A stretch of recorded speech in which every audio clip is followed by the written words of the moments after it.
Okay, super intense ang laban, sobra. Sobra.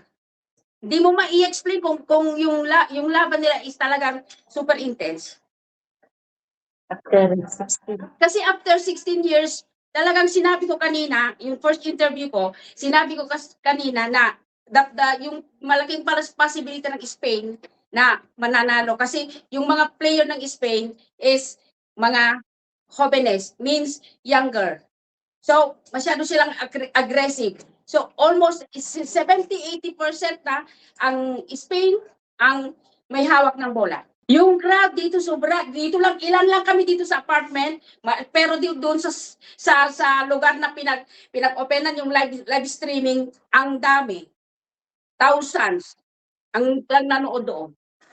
Naranasan ko na noong 2010, pero siyempre gabi ngayon, so mahirap makihalubilo dahil ang daming tao.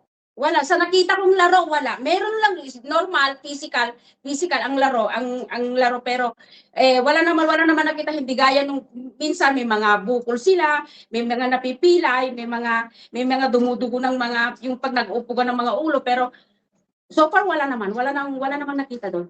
Yung first half is 45 minutes. 45 minutes, pero dahil 0-0, nag-tie sila ng 0-0. So, merong extra time, proroga in Spanish, may extra time na 15 minutes kada team.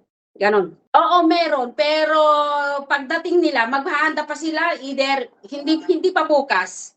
Mga after 2 to 3 days siguro. Kanina lang hapon usually 9 ang sarado ng mga ng mga department store, mga tindahan ganon. Pero ginawang 8 or 8:30 para naman may time yung mga tao, yung mga nagtatrabaho na makapanood, makauwi sa kanilang bahay or manood sa kung saan nila gusto manood. Yung aabangan, siguro iano muna nila yung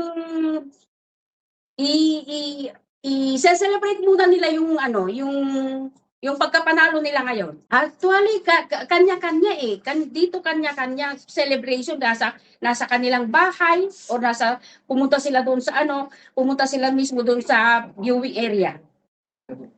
Pero after that, yung pag-parade na, pag may celebration na ulit, doon na naman sila. Kung yung mga gustong pumunta, pwede silang pumunta. Ganon.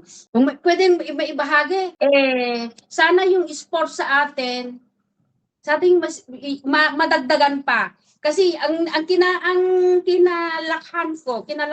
kinalakihan ko na sports is basketball lang, boxing, ganon. So, ngayon, pumapasok na si Yala sa tennis, meron na tayong tennis, sa basketball, pumapasok na rin sa yung mga gilas. So, sana yung football naman, meron naman tayong representative.